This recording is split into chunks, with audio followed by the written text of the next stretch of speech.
No, absolutely not. I mean, this is not the team of the 90s. If Quincy doesn't get cut, I think that I'd probably end up on practice squad, if that was possible. Maybe they cut me and I'm playing for somebody else.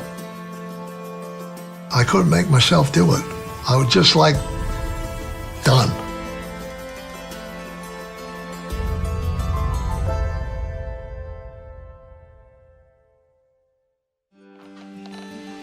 Are you sleepy? What? Oh my God,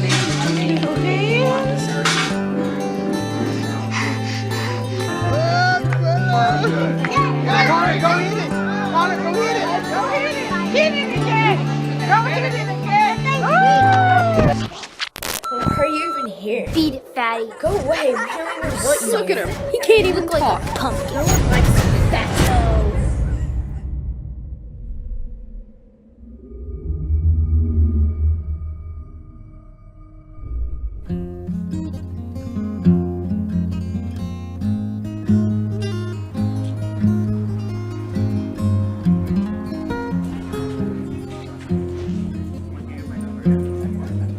How's it going?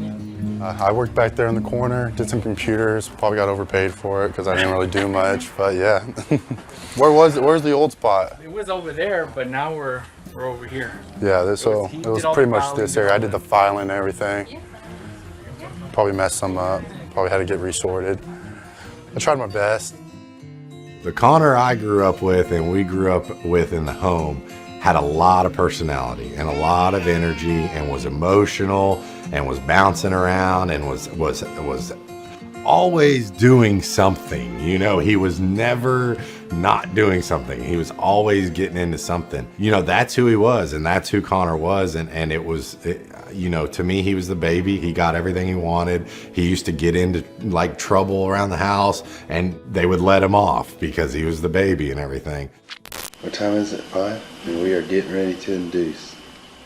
Connor's childhood was pretty hard. Even as a newborn, he was hard. I mean, he weighed 10.5 at birth, so he was pretty big. And sometimes just because kids are bigger, they expect him to act older, but bigger doesn't always mean older. So it was always hard at that time. Like being 4 years old, he was almost like the size of a first grader. So they always expected him to act older. That's kind of what I don't think people make the connection with the bullying was so hard on him, because that's who he was. And then he would take that out to school or in public and he would get bullied for it. And he was confused and he didn't know what was going on. And you know, it really turned into his home was his sanctuary. And, you know, he pretty much was himself at home. And then when he went out, he, you know, put armor on. Connor was special. There was all special kids, but Connor was real tough. He was real firm. When he was little, he was all muscle. Look at that. Bien fuerte, se le notaban las piernitas bien puro mazo. Así como está ahorita, así era de chiquito. He didn't start speaking till he was about 4 or 5. So not speaking and being in speech and everything and being pulled out at an early age out of a regular classroom, that always brings a little bit of struggle in the classroom when kids know that your kid's being pulled out for reasons. You know, they don't know exactly what reasons, but they know that you're different. Was I like him when I was born? I can't see. Not quite that big. I mean, I was the baby of the group. My brother was 7 years older and my sister was 6. I was always big when I was little. I didn't speak until I was 4, so I was always shy with my words. I didn't really like speaking too much because I didn't speak well and I didn't really fit in much. And overweight, so I got made fun of a lot. And of course my older brother and older sister, just being the older brother and sister, make fun of me a little bit. But that was just that was like brotherly, sisterly love that I could take. But being at school is when it really got tough. He was so much bigger than others, so he was slower and he wasn't as fast and everything. And I remember that he wouldn't get picked for flag football, even tug of war. And usually you want the bigger kids on your team because you can pull and stuff, but it was kind of hard. He was overcoming a lot at an early age. But we always did like pick up football at recess for 30 minutes, and we would split into 2 teams, and the captains would choose if there was an odd person out that day where there were only 3-4 people left. And when we got down to it and there were odd men out, I was always the last person out. We couldn't have an unbalanced team, so I like usually just sat there and watched. And that really hurt a lot because I just wanted to be included. I just wanted to have friends. I always try to have friends, and I always try to just fit in. I was very uncomfortable with myself.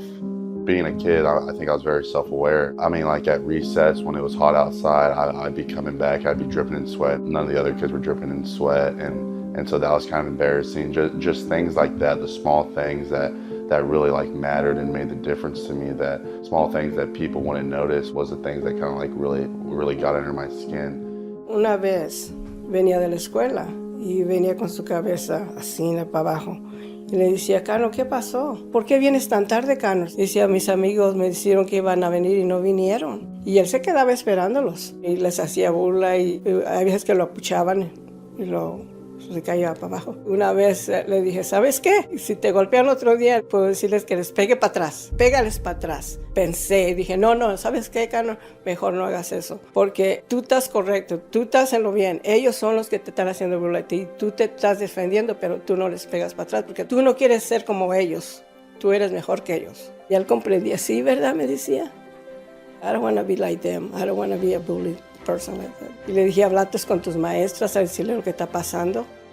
Dice, sí, pero si les digo, tengo que decirle el nombre de ellos y no quiero, porque si ellos saben que les dije. People saying stuff and me having to swallow my words or deciding whether to fight back. And when I fight back, getting in trouble and going to the principal's office and being told not to fight back, being told to just eat the words. And that was the hardest part about everything, was having to eat my words. I love you too, Connor. You don't know how much. So proud. Very proud of you, Connor. I love you more than you know. My Dallas Cowboy. Yeah. It was a very tough time for me, but she was there for me. She never pressured me to anything. She was there for me, and whether I was having a good day or a bad day, she acted always the same, just normal Nifa. And I remember I always got mad at you because I was a big video gamer because I was by myself a lot. So I always played video games. I played Xbox Live a lot, and so I'm sitting there playing video games on the ground, and she comes vacuuming through the place, and she wants to lift up every couch, every corner of the couch. She wants to lift it up, get under it. I'm like, Nifa, they can't hear me right now. You need to be quiet. And that was always our biggest fight. That was the biggest fight we've ever had. It's me and Nifa vacuuming the room that I'm playing video games in. In the name of the Father, and of the Son, and of the Holy Spirit. The grace of our Lord Jesus Christ, the love of God, and this holy water from the Rio Grande reminds you of your baptism in Christ, whose love was at work. 6th grade, 7th grade, and 8th grade is really pretty hard. He was staying with my mom, and he called and he said, this person wants me to spend the night. I go, oh, no. I'm going out of town. Wait till I get back. He goes, Mom, please. He's going to have so-and-so there also. And I'm like, oh, no. I mean, I always wanted to fit in. I always wanted to be with the cool kids. And so I got invited to sleep over. There were 2 guys there, and I played football with one of them. And we started like wrestling like just kids and wrestling around. And I mean, they were like best friends. And so they both just started ransacking on me. They both jumped him and started beating on him, started hitting him. It was an awful feeling, just feeling just attacked. I went outside, I called my mom, I was crying on the phone to her, and I was like, Mom, you need to come get me. He wouldn't hit back because I think the reason is that I had taught him that you could hurt someone. With one of his hits, he could have hurt someone.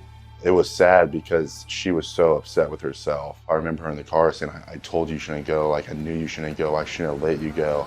And I went home and I ran upstairs, I got in bed, I was crying in bed, and she comes in and she just lays on the bed with me, and we're just crying together, and we're just talking about it together. I mean, it was hard for both of us. It was really hard for both of us.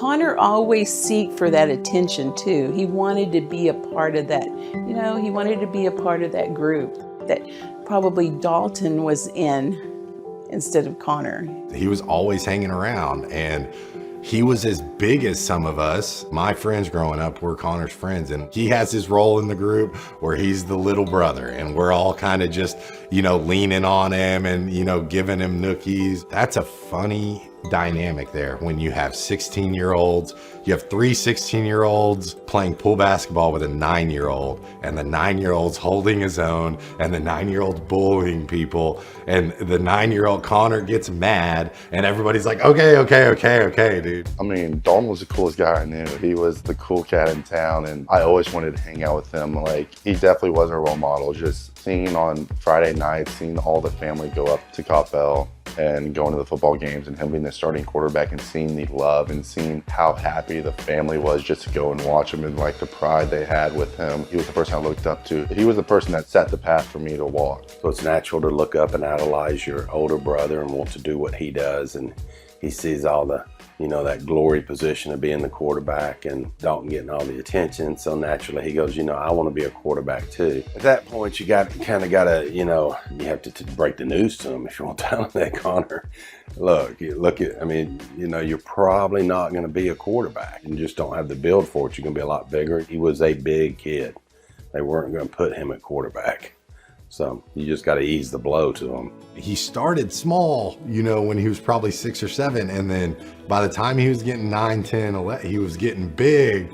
And, eventually you weren't the big brother anymore, and he was bigger than you, So this was the first and last time me and Connor will probably ever fight. Like, real fight. Really feel each other out and see where each other's at, We were floating the river or whatnot, and we got off the river, and I don't even know what the disagreement was about, but we kind of bowed up to each other, and we kind of got after each other. It ended up with me on the ground and him with his forearm on my jaw, and he's sitting there saying, "Tap out or I'm gonna break your jaw." In that moment, I completely believed it. I completely knew he could and knew he would. And yeah, I tapped out, and I'll never mess with him again. You cannot mess with him again. If he wants to move you in a way, he's going to move you in a way. Here we go. Come on back. It took Connor a little bit of time to realize the strength he had, because even on the football field or basketball field, you were always saying, "Hey, be careful, you could hurt him." And I think that has also been a part of his, not problem, but development too, is that as a parent, you're telling him not to hit hard, because one bad hit can hurt a child. So you're telling them to kind of hold off. So he was kind of having to struggle with, okay, they're wanting me to be strong, but also they're not wanting me to hurt them. So as a child, I think that kind of sends mixed messages. The hardest part of my childhood was the mental part. It was the mental fight and this mental struggle. Just feeling hopeless, feeling helpless, not being able to fight back, not being able to do anything, not being able to control the situation. It's being, I have to get up the next day and the same stuff's gonna happen, and I have no control over it. I realized that he was walking the track. When the kids were playing sports after school or during school, that he was walking the track trying to lose weight. Because we were going, okay, where's Connor? He should be home by now. At that moment, I decided I'm not gonna do this anymore. I'm not gonna let other people affect me. And so I started walking the track every day. I walked the track during recess, and then I went up after school and I walked the track. And I think it was just me understanding I have power to change. I have power to control my own destiny, control my own fate, and that I was ready for change. I was going through something that I didn't want to go through. I was going through something that was hard and tough for me, and that at the end of the day, I had the control of the situation. I had control of the outcome of it, and so it was up to me. It was up to me deciding what I was going to do about it. For me, that was about getting into shape, and I got to the point in my life where I stopped trying to fit in. I stopped trying to just be accepted. I loved being myself. I loved being with my family, and my family accepted me for who I was. And so that's who truly cared about me. That's who truly loved me. And so that's what I just surrounded myself with. I love you.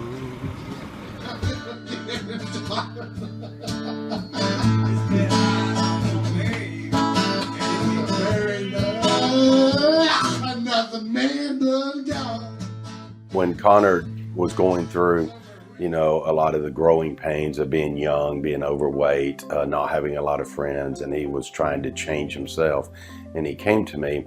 That was a period when Dalton was away at college, so he wasn't home a lot. Morgan was away at college, so they weren't home a lot. So really after they left, it just became, you know, Debbie and I and an only child, really. It's just Connor. So we were, it was a different dynamic than anything we had experienced before. So typical Friday, Saturday night, you're out hanging with friends, but I didn't really have many friends. And so I remember me and my dad would just always go to the movie theater. It was just me and him. That's when my dad, he was the biggest contributor to my life. He was the biggest role model in my life. He just let me be me. He accepted me for me. And that's when I finally became comfortable with myself, is because my family accepted me for who I was.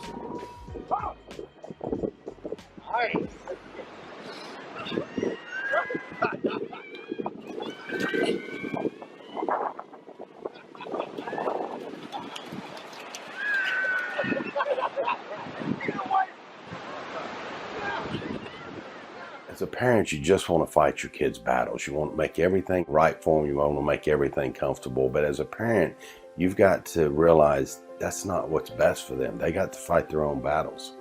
And so at that point, you just want to give them the tools to fight those battles. He didn't come to me about it. I came to him, and he was ready. He jumped into it. He was like, okay, we'll get something together. And I remember the next day he came home from work with P90X.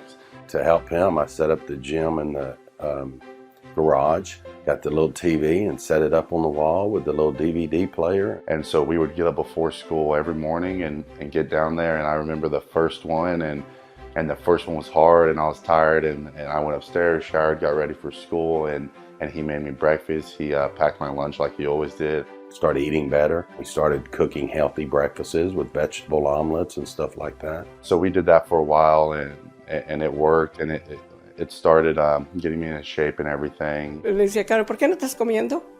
Ay, no, porque yo estoy haciendo mucho ejercicio porque quiero ser fuerte para defenderme y para que ya no me anden haciendo burla. A mí ya me voy a defender, ya voy a ponerme fuerte. Comenzó a ponerse bien fuerte. Y mira, le dije, adelante, Cano, te estás viendo muy bien. Y le gustaba que le decían, yeah, you look good, y todo eso, ¿sí? Ninth grade high school is when it was, these are all the opportunities we have in high school. We have football, we have the extra workout classes and stuff. We're gonna start doing these instead. And he kind of got me prepared for that. He got me ready for that. I wouldn't have been close to ready for that if I hadn't been with him preparing. He moved pretty well for his size, so he, you know, linemen are hard to find at any age, and they're just as hard to find in little league sports. So reinforce what he's doing. Say, hey, you know, you're a really good lineman. They're going to use you. You know, they're going to use you there. I first felt accepted through football, because as an O-line, like, you have to be tight. You have to be a close-knit group. And like I said, I didn't have friends growing up. And so that's where I found my friends, was in my O-line group.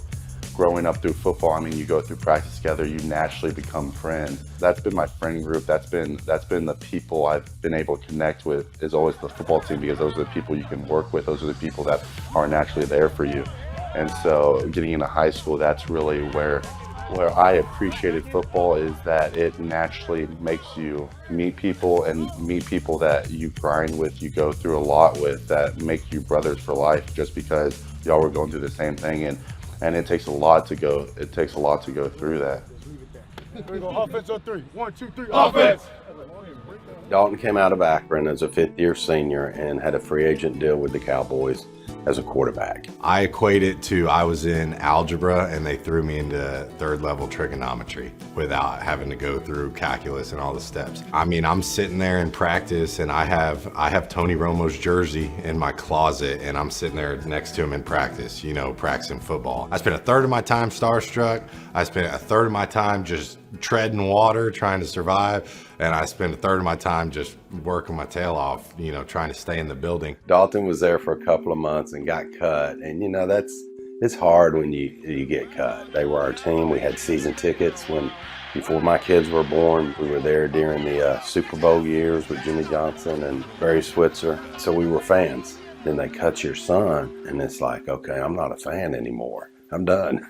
I mean, that's hard. You know, somebody messes with your kid, that's tough to get over. Hanging in with the blitz and then throws, and that pass is third down. Here's Michelle, and Romo goes down. Got hit just as he throws, and here it is. Double rib shot with Kiwanuka coming in second. It wasn't anger as much as it was just, you know, it just disappointment almost in myself. You know, it just hurt my heart, you know, to watch the Cowboys play, knowing the opportunity I didn't capitalize on.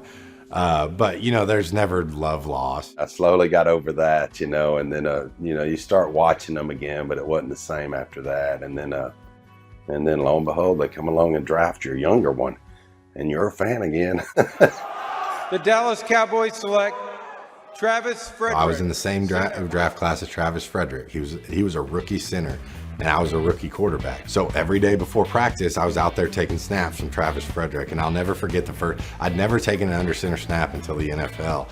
And I'll never forget taking the first snap from Travis Frederick, and it feels like a shotgun going off in your hands. And it's just boom, and it rocks your whole body. And I was like, whoa.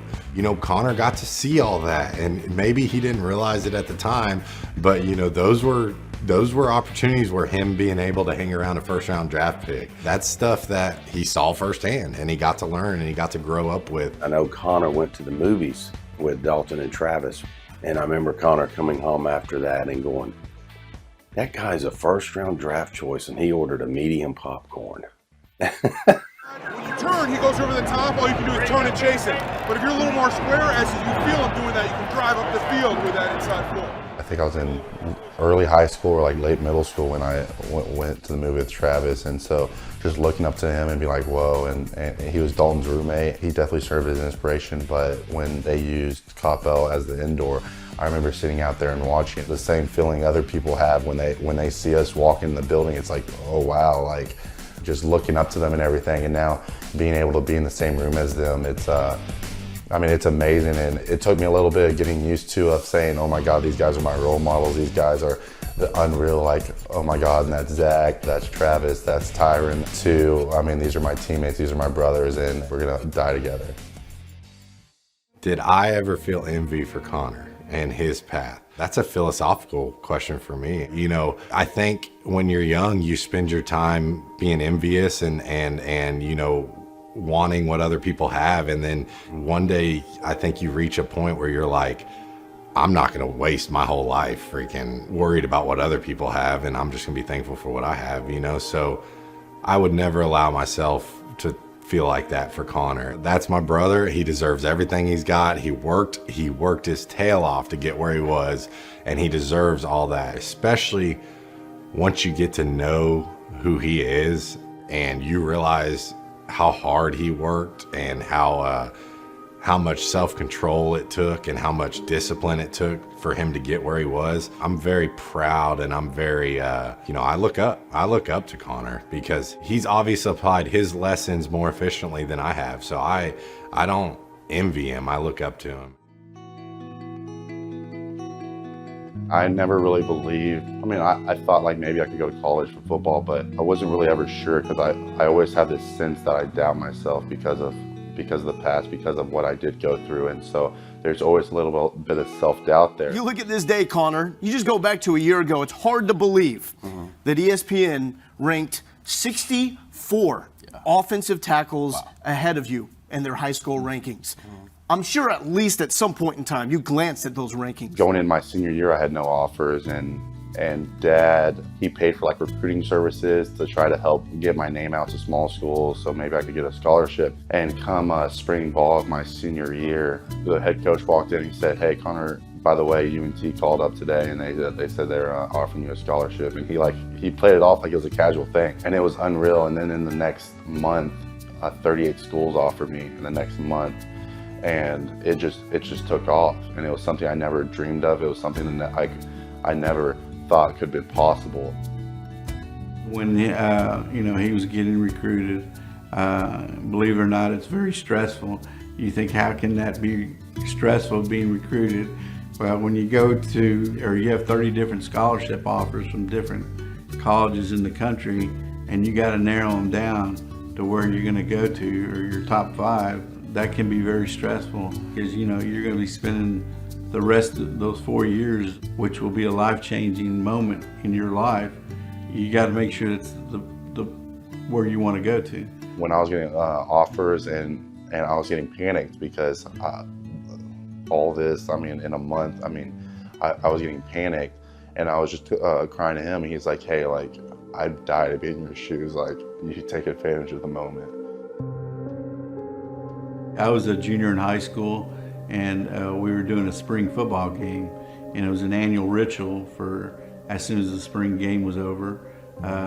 Most of the players got together and went by a nearby lake and spent the night and just kind of celebrated. My mom and dad didn't want me to go. I convinced them to let me go. Was there alcohol here? Yeah, there was alcohol there, and there was probably other things that were going on that probably shouldn't have been going on. But you know, when you're 16, 17-year-old kids, you think you're invincible and you don't think nothing will ever happen to you. You know, you're held accountable for your own actions, and I'm probably responsible for my own actions and take 100% of that. I wasn't driving, I was a passenger.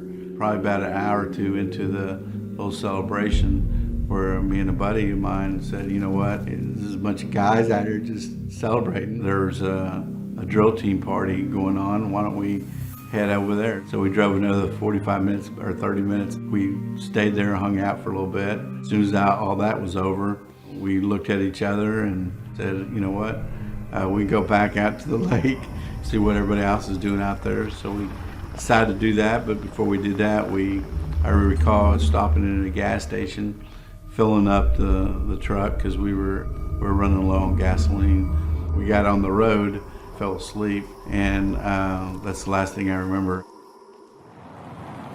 The driver fell asleep also at the wheel. The vehicle rolled several times. I went flying out of the windshield, laid out on the road. We're about 60 feet away from where the vehicle was. And then 18-wheeler came up on the other side of the road. He saw something in the middle of the road, flashed his lights on, and he put his brakes on. And of course, it was me there laying there. They found out that I had severed my spinal cord, C5-6 vertebrae of my neck. So basically, it had broken my neck and it paralyzed me from the chest down. And I've been in a chair now for 38 plus years. I've never seen him have a bad day in his life.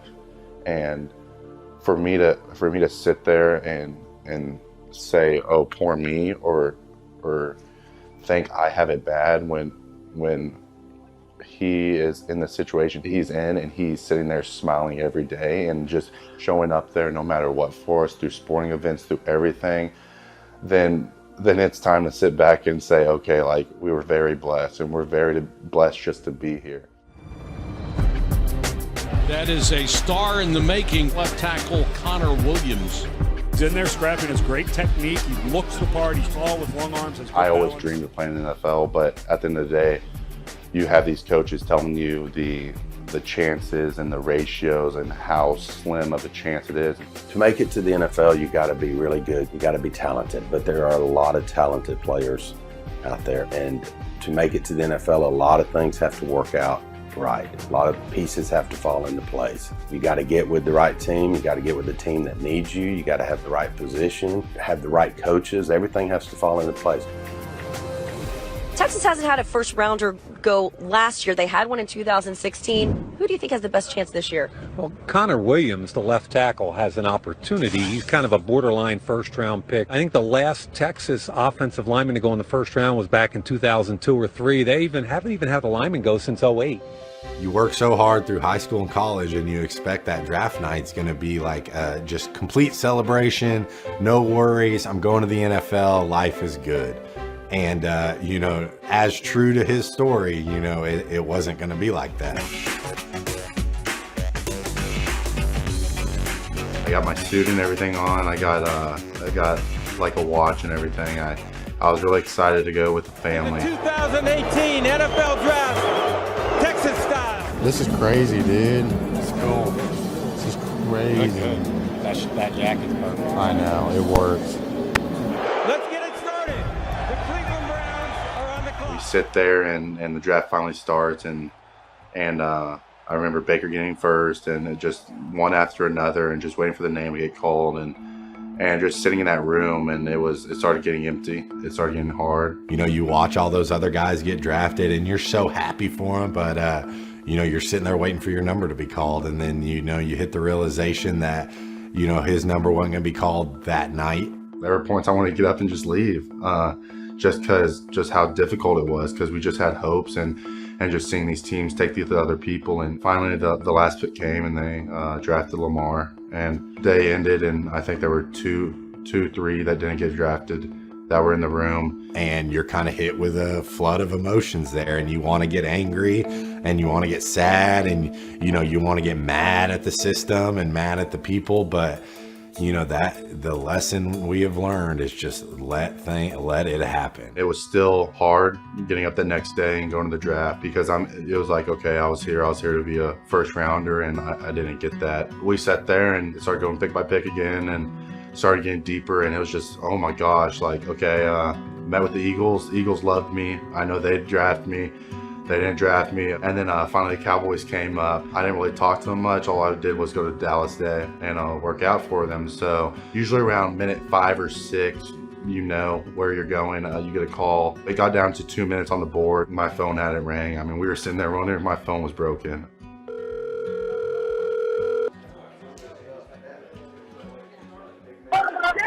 Hello, Connor?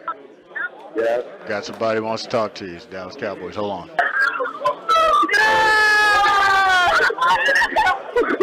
Connor? Hey, Connor. Connor, that's all that noise going on back there. Hey, Connor, this is Jerry Jones, and you're now a Cowboy. We just handed in. Connor? Yes. Okay, this is Jerry Jones, and you're now a Cowboy. We just handed you in. Congratulations. So the intention is to keep Collins outside, and this young man can go inside and compete for a starting guard position with Kadeem Edwards. What a nice moment. Again, drafted in the home of the Cowboys, becoming a Cowboy, Bob Lilly. Oh my God, it's a dream. I mean, I'm home. I'm home. I'm ready to win. I'm ready to get to work. What, you got these fans right here behind you cheering you on. Puedes creer tú, ninfa, me dijo en inglés. Puedes creer tú, soy un cowboy. De Connor, but you are a cowboy. Y no puede creerlo todavía. Todavía él mismo se pregunta, can you believe it, I'm a Dallas Cowboy? Yes, Connor, you are a Dallas Cowboy, le digo. And I'm so proud. Le digo a él. Dear bullies of my past, thank you. Honestly, I don't know how I would have accomplished what I have so far without your teasing, without your isolation, your harassment, your beatings, your constant torment. You made me feel like I wasn't somebody I wanted to be. I remember putting a belt around my stomach and pulling it tight like a girdle. I realize now that in a way I was bullying myself. Remember the time in 6th grade when you invited me over to play Airsoft Wars and you took my pellet gun, pushed me to the ground, and started shooting at me until I cried? You said I was the problem. The tragedy is, I believed it. At night I used to lay in bed almost like a prayer, wishing I could change, wishing you could change the way you saw me. I've come a long way from those dark days. You taught me about humility. You taught me about the importance of family and real friendship. You taught me what it means to care about people. You taught me that being alone doesn't mean you have to be lonely. When he originally wrote that letter thanking his bullies, he was serious about that. He realizes the adversity you go through is what makes you who you are. It's what makes you the better person.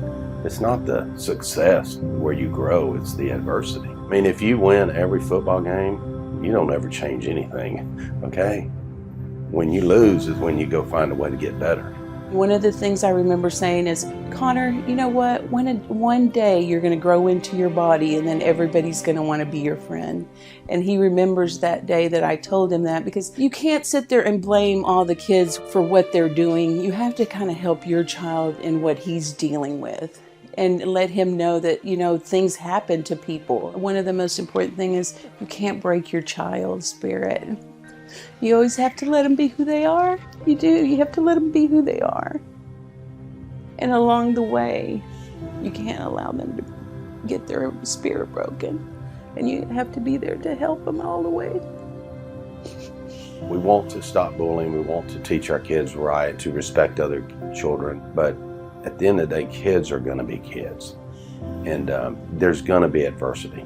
Maybe it's not bullying, maybe it's something else, but you're going to hit hard times. And you got to understand when you hit those hard times, that's an opportunity for growth. As a parent, it's not an opportunity to go insulate your kids from the world and say, I'm going to stand between my kid and this difficulty they're having. It's I'm going to help my kid face this difficulty and let him go through it. If you hide the world from your kids, they're going to hide their world from you.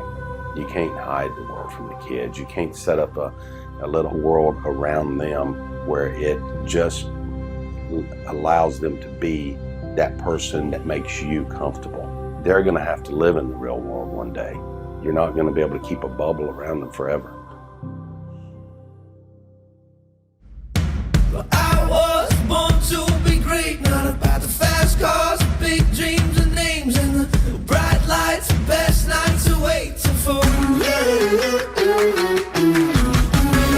was born to be great, not about the fast cars, big dreams and names, and the bright lights, the best nights are waiting. There's a lot of excitement, a lot of nerves, a lot of standing there and be like, whoa, like just admiring all of it. Believe it all if you had not seen, just like I do the things you only It's crazy. It's unbelievable. We go into Washington, went into Seattle. You go into these places and you watch these teams playing that you've seen playing for years, and your son's out there on the field, and it's, you know, we still look at each other and go, unbelievable. Can't believe it. Since he's become an NFL player, a lot has changed, but we still try to be normal. Okay, Connor. I got like a beta fish a couple weeks ago. Fish? A beta fish. His name's Cowboy, by the way.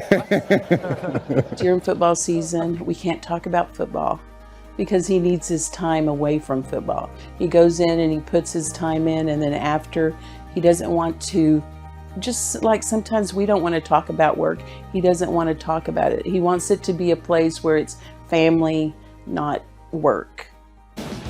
He has matured into a very solid offensive lineman, primarily played tackle in college, as you'll see. He has a nasty side. So far, he looks really smooth at what he's doing. You can also say, well, maybe the Cowboys don't have the great defensive tackles in here to really test him. We'll see. I think some people are worried about his strength, but I think he can compensate for that, maybe as a rookie, by how well he moves.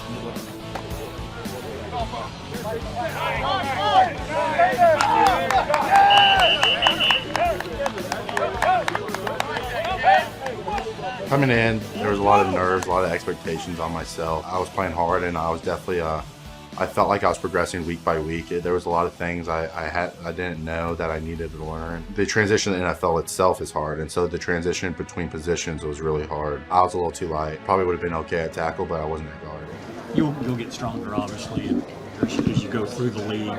Does that place even more of an emphasis on your technique at this moment and your leverage to kind of compensate until you add the strength like some of these other guys? Strength comes with time, and it's not like I'm gonna get super strength overnight, and so it's all about technique right now and learning from my flaws. He hasn't been strained too much the past few years, and then he gets with the Dallas Cowboys, and all of a sudden he's thrown right back into the fire, and people are coming at him for, being too small or, not having enough strength and stuff, and he's hitting the same adversity that he hit way back when with bullying. I think I've gone through so much, and I've heard so many different opinions throughout my life that I think it's the point where I just block it out. I don't hear it, and I only hear the voices that matter. I hear my parents' voice, I hear the coach's voice, I hear the people that are important in my life that matter, that I need to listen to. It was amazing to watch from my perspective because he just handled it so efficiently. I thought there was no panic, there was no he wasn't searching for answers. He knew the answers, he knew what he was going through was going to be tough, and he just kind of worked himself through that problem. That's why Connor's always adamant that it's not specifically about bullying. It's about, dealing with adversity and dealing with situations. Mark Colombo, former player and someone who was the assistant offensive line coach for the Cowboys. He now becomes the head offensive line coach, running one of the most expensive and most talented units in the NFL. That transition midway through the year was hard. Colombo came in and he did a great job saying, we're not going to change anything at the moment that's like huge, because we don't have a whole off season to train you how I want to train your technique. And so it's about small things that I can help with, and week by week we'll adjust these small things to help hopefully get them bigger and bigger. And so what was a small change from the first week he came in was a huge change by the end of the season, just because we were able to work on it week by week. And it was the first time I ever played guard also, so it was all the technique I learned from guard, and that was hard. But at the same time, Zach really helped me through it, being able to look at the all-pro guard and learn from him and have him tell you what you're not sure about. He definitely helped me a lot through the process.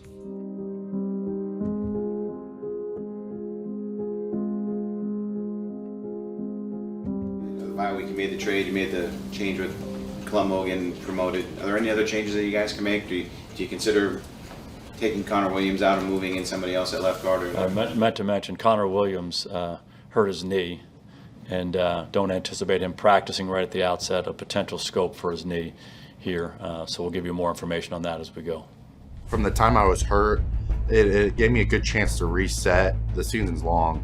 And so I think it gave me a very good opportunity to reset and not refocus, but understand what the NFL was about and understand the expectations of me coming back that next week and being healthy, and me being able to come back and execute in what I needed to be able to do. I admire him going through what he did, because, you know, some people might get hurt and try to right it sometimes and say, oh, my knee's hurt, I better not work out or anything. But he was right back at working out. Stayed strong through it, didn't question anything, didn't question himself. Even with Xavier having success, you know, he never had animosity, you know, he never panicked, you know, he knew things would work out if he just stayed true to what he knew, and that was hard work and, you know, staying strong, and he did. Colombo was always very transparent with me, and during that time, it was a little bit troublesome on myself because, of course, I'm a competitor. I'm gonna be hard on myself, but at the same time, it was best for the team, and we hit that win streak, and it was very good for the team.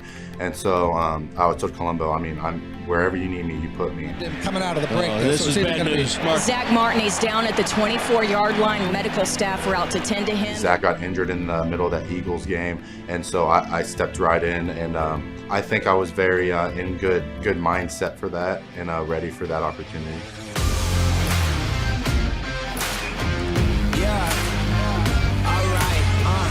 I'm coming now, get up out of my way. Oh, it's my time now, better watch what you say.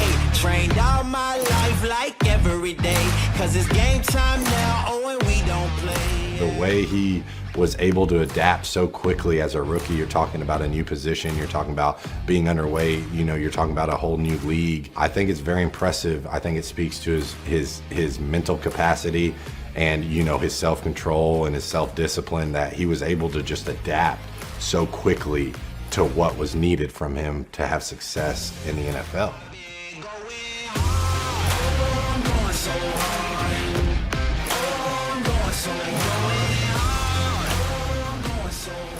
I'm not ready to say he's made it yet. I mean, he made it to the NFL, you know, and that's awesome. And he's playing for the Cowboys. That's awesome. He's got a lot of life ahead of him, a lot of things to learn, and a lot of growth that he will still go through. Being able to do this and being able to go back from the beginning, it's been a long road to lead me to where I am now. I faced a lot of struggles, a lot of adversity, but those struggles haven't left me. I've just found a new way to deal with them, a new way to cope with them. And so adversity is going to hit your whole life, and it's going to hit hard sometimes, but it's all about how you handle it, how you respond to it. It's about being able to grind and get better. I mean, I'm happy, and I'm happy with where I am, but also I have high hopes of the future and high hopes of where I want to go, and I'm hungry, and so I can't wait for the future and what the future holds. But in the moment, I'm battling, I'm competing.